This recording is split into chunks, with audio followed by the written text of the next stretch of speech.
Have you ever noticed how you pull back right when things start going well? You get the opportunity, you feel inspired, and then you procrastinate.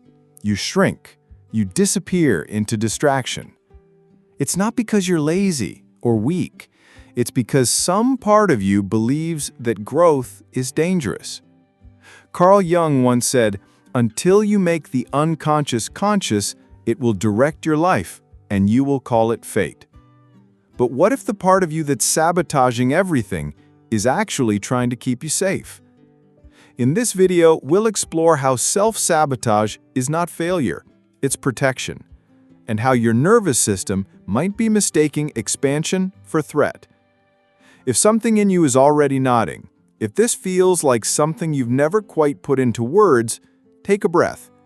And if you're ready to meet the part of you that's been quietly pulling the strings, leave a like as a signal to your future self. You're ready to stop running. Let's begin. It's easy to blame yourself for holding back, to call it weakness, laziness, fear of success. But what if none of that is true? What if your so-called self-sabotage is actually a brilliant strategy designed by your nervous system to keep you safe? You see, the brain is not wired for success, it's wired for survival. It doesn't care if something is good for you. It only cares if it feels familiar, because familiar means safe.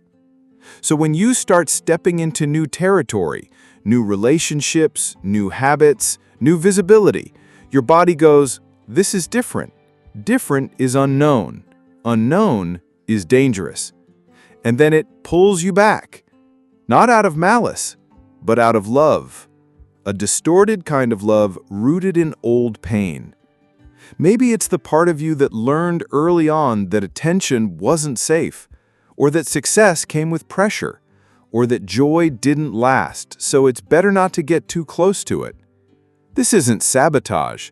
It's a safety protocol, one that got installed when you were young and never got updated.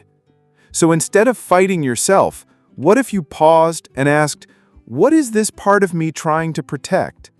Because beneath every act of sabotage is a younger self still guarding the door. Inside each of us, there's a quiet battle unfolding. One part longs to grow, to be seen, to expand, to become who you truly are. And another part, just as strong, whispers, "Don't go too far, it's not safe out there." This is the inner conflict. It's not weakness, it's a paradox. The part of you that seeks transformation and the part that fears it are both trying to protect you, but they use different languages. Growth says, trust the unknown, stretch, risk. Safety says, remember what happened last time?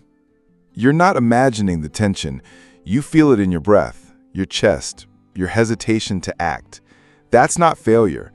It's the nervous system doing what it was trained to do, avoid pain, even if it means avoiding joy. And here's where the trap lies, not in the fear itself, but in believing the fear means stop.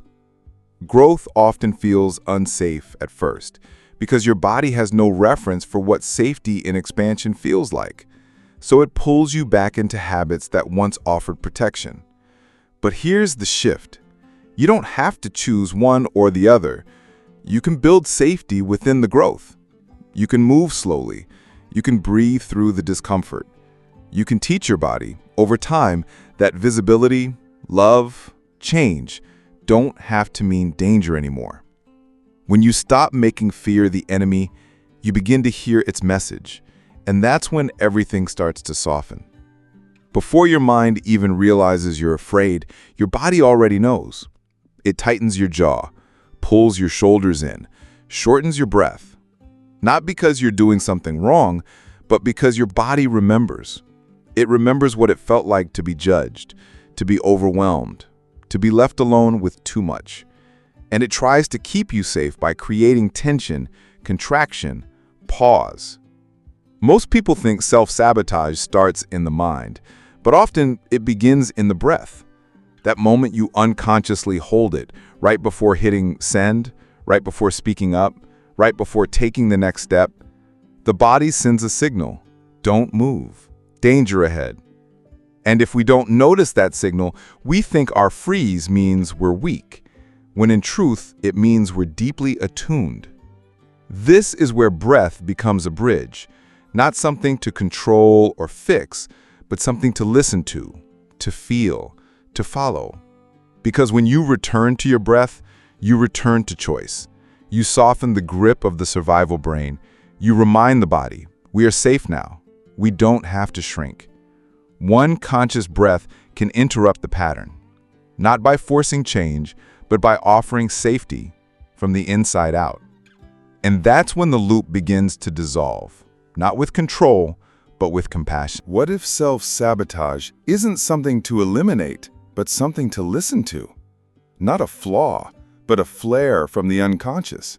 A signal from a younger version of you saying, I'm scared. I don't know how to feel safe in this new life you're building. That's not weakness. That's honesty. And it's the beginning of healing.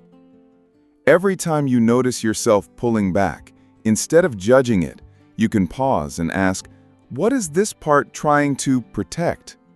What story is it still carrying? This shift alone is revolutionary because it moves you from control to compassion, from suppression to dialogue. You're not here to fight your patterns. You're here to meet them with breath, with presence, with the quiet power of someone who's no longer afraid to hear their own truth. Try this. The next time you notice sabotage, that sudden wave of procrastination, that urge to quit, that tightness in your chest, don't force yourself forward. Breathe. Place your hand on your heart and say, you don't have to protect me anymore. I'm here now. That's the real transformation. Not fixing, but reuniting. Because when your body feels heard, it stops screaming. And what you once called sabotage becomes guidance. Gentle, wise, rooted in love. So, what if your sabotage has never been the enemy? What if it's been your oldest protector, doing its best with outdated tools? Where in your life do you feel stuck, and what part of you might be clinging to that stuckness as a form of safety? What if the fear you've been running from just wants to be acknowledged, not fixed, not silenced, just felt? If this spoke to something deep in you, leave a like to remind your future self you're ready to listen differently. And I'd love to know in the comments, what does your sabotage say to you when you finally stop judging it? This journey doesn't end here. There are 2 more videos waiting on your screen now. Gentle invitations to keep going, to go deeper, to keep walking this path home to yourself. Choose one. Let your next breath lead you, and I'll meet you there.